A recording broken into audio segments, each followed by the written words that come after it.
ഭാരതം എന്ന വാക്കിനുള്ള അർത്ഥം പോലെ ഇന്ത്യ എന്ന വാക്കിനുള്ള അർത്ഥം എന്താണ്? ഉത്തരം പറ. അതാണ് എന്റെ ഒന്നാമത്തെ ചോദ്യം. 4 പേരിൽ, അതായത് മുതിർന്ന മാധ്യമപ്രവർത്തകരായ 4 പേർക്കൊപ്പമാണ് ഞാൻ ഇരിക്കുന്നത്. ഇന്ത്യ എന്ന വാക്കിന്റെ അർത്ഥം എന്താണ്? അതറിയണമെങ്കിൽ ആദ്യം ഇന്ത്യ എന്താണെന്ന് നീ അറിയണം. അക്ഷരങ്ങൾ അച്ചടിച്ചു കൂട്ടിയ പുസ്തകത്താളിൽ നിന്നും നീ പഠിച്ച ഇന്ത്യ അല്ല, അനുഭവങ്ങളുടെ ഇന്ത്യ. അല്ലല്ല, ഇമോഷണൽ ആകുന്നതിന്റെ അല്ല സാർ, ഇത് ഡയറക്റ്റ് ചോദ്യമാണ്. ഇന്ത്യ എന്ന വാക്കിന്റെ അർത്ഥം എന്താണ്? ഭാരതം എന്ന വാക്കിന്റെ അർത്ഥമല്ല പറഞ്ഞത്. അദ്ദേഹം പറഞ്ഞത് ഇൻഡസിനെ കുറിച്ചും സിന്ധു നദീതട സംസ്കാരത്തെ കുറിച്ചും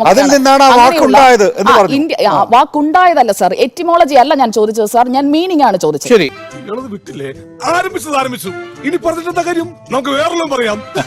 ഭരണഘടനാപരമായ ഉത്തരമാണോ വേണ്ടത്? ഭരണഘടനാപരമായ ഉത്തരമോ അല്ലെങ്കിൽ വാക്കിന്റെ അർത്ഥമോ ആയാലും യൂണിയൻ ഓഫ് സ്റ്റേറ്റ് എന്നതാണ് അതിന്റെ രാഷ്ട്രീയമായ നിർവചനം.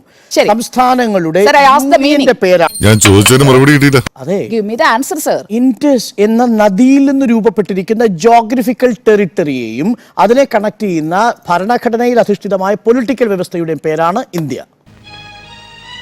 ഇന്ത്യ എന്ന മഹാരാജ്യത്തിന്റെ സോൾ, ആത്മാവ്.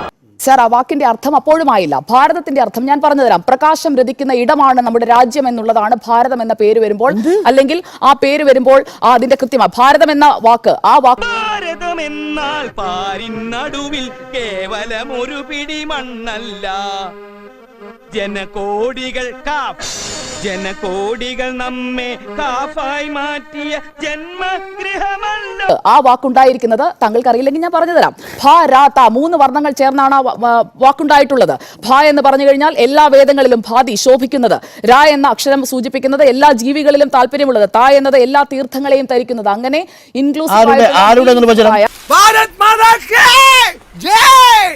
ചരിത്രത്തിന്റെ പുറത്ത് താങ്കൾ കാണാതെ പഠിച്ച കുറെ കാര്യങ്ങൾ എല്ലാ ദിവസവും ഒന്ന് ആവർത്തിക്കുന്നതല്ല. ഞാൻ പറയാനുള്ള കാര്യങ്ങൾ പൂർത്തിയാക്കാൻ എന്നെ അനുവദിക്കൂ. ഇടയ്ക്ക് കയറി സംസാരിക്കുമ്പോൾ ആ പറയുന്നതിന്റെ തുടർച്ചയാണ് നഷ്ടപ്പെടുന്നത്.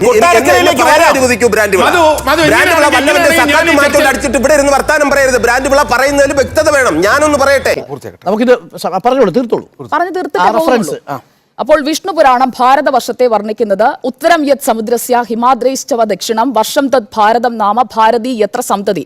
അതായത് സമുദ്രത്തിന്റെ ഉത്തരഭാഗത്തായും ഹിമാലയ പർവ്വതത്തിന്റെ ദക്ഷിണ ഭാഗത്തുമായുള്ള ഈ ഭൂവിഭാഗത്തിന്റെ നാമം ഭാരതമാണ്.